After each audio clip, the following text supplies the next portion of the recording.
What's going on, everybody, and welcome back to Geometry Dash. And in this video, I'm going to be showing you how you can use the color pulses, the alpha pulses, the rotate pulses, the pulses, and a few others. So let's just get into this video. And if you guys can leave a big fat like on today's video, that would be greatly appreciated. And yeah, let's just get in this video.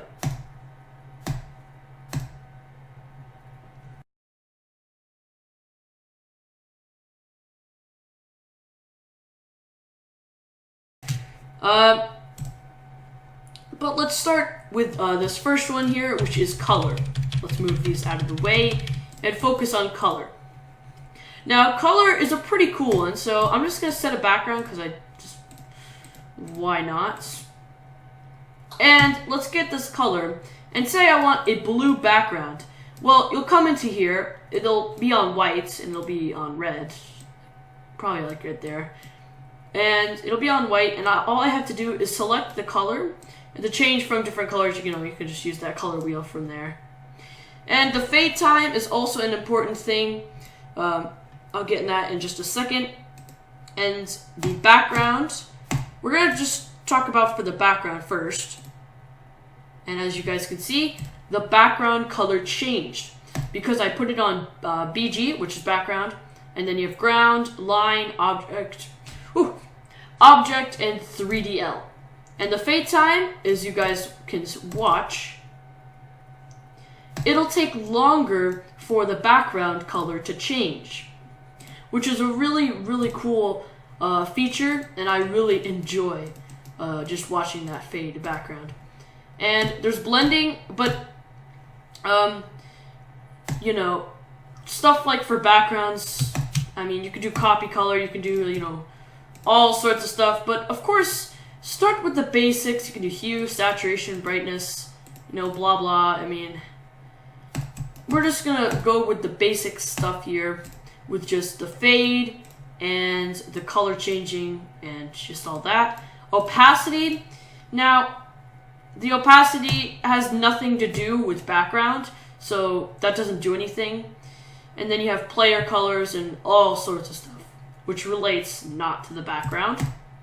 But you're mostly going to use it for the background and the ground, but there are other things you can use it for. Now let's take a look at the move. This is a little bit more of a complicated trigger. Now if I look at this, you're probably like, what does any of this mean? Like, it's just like all sorts of move X and move Y and lock and use target. Like, well, what is all this stuff? I have no clue. Well, I'm about to address this to you. It may look really difficult or, very confusing, but it's actually very simple. Now, let's say I want to move this block right here, these blocks, and I want to move it toward you, so you have to jump over the obstacle. I place the blocks down, and then I will highlight it, and I will edit it a group, and we'll just put it 2. Once I have done that, I will go to my move, and I will set 2 as the group ID, and I can set how long I want this object to move.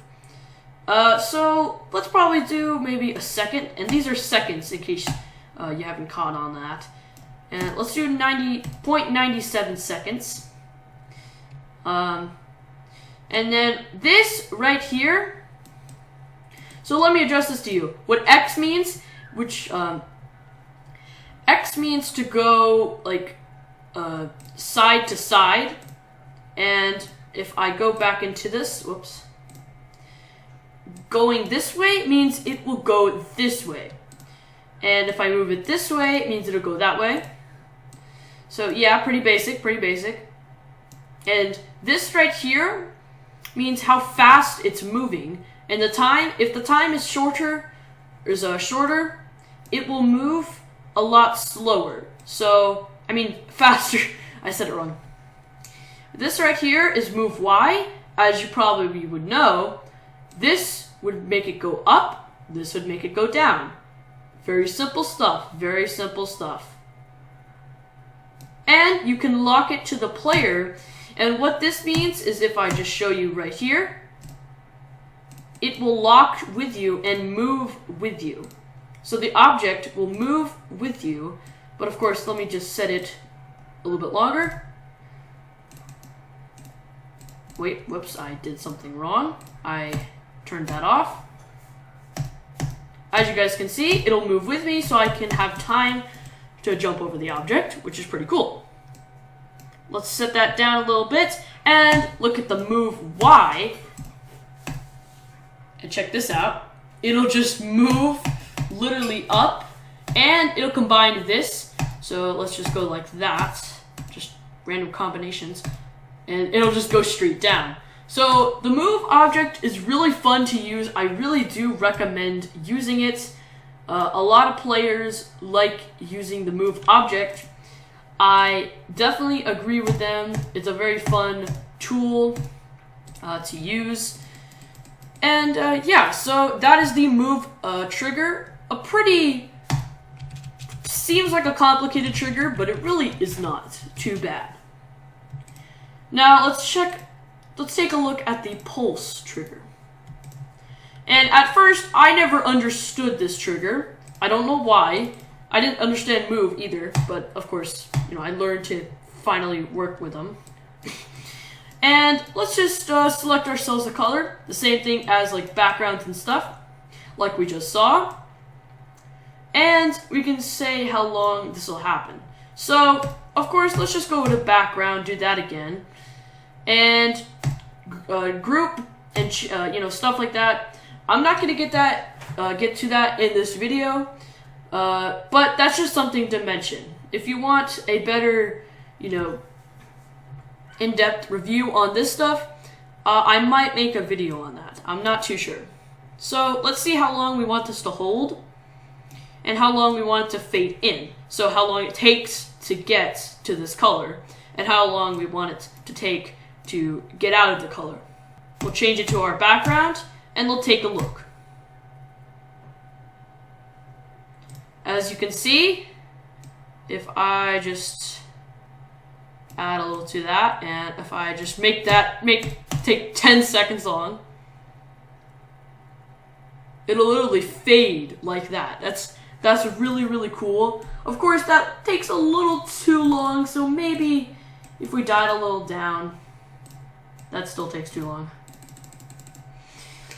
And there you go. It will not stay the color. It'll only hold for 1.90 seconds because that's how long I want it to hold. So pulses, basically, they won't hold the color like the color, you know, the color pulse. They will just, you know, pulse it.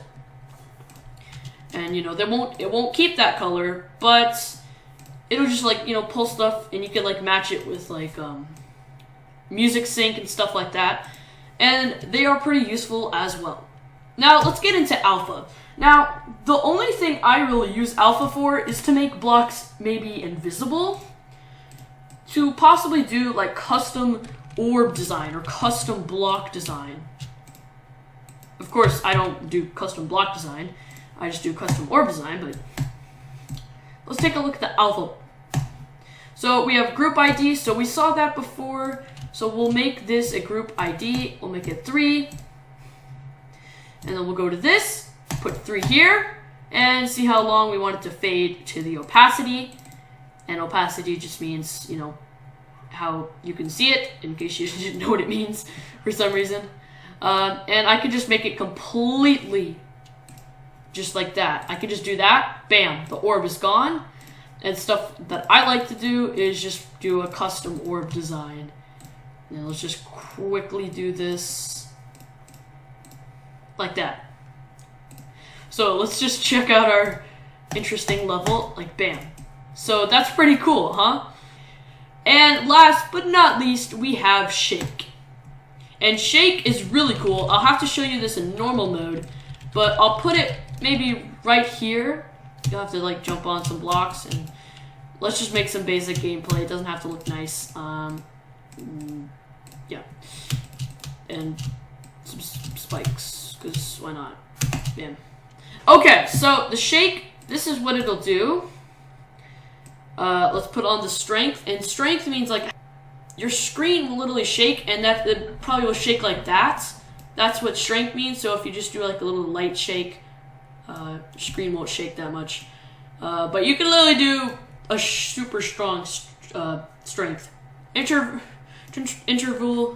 I don't really use this either. And then duration, probably, which is just basically how long it lasts. And touch spawn, you know. But let's just take a look at this level, and I'll see you in a second. Alright.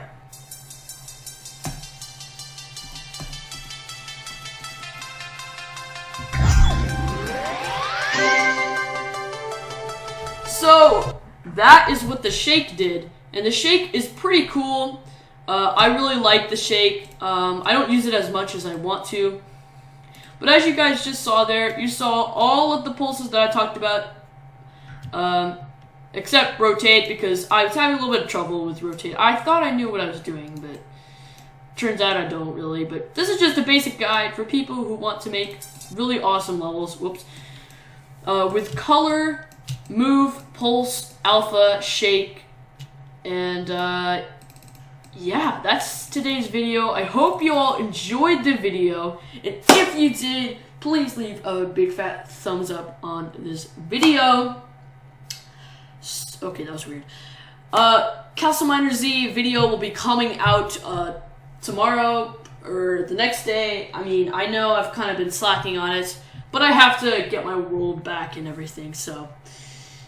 And, yeah, go visit Minecraft Blaster and Ty the Titan. Links in the description for those channels. And, yeah, again, I'll see you all next time. BrickRetro.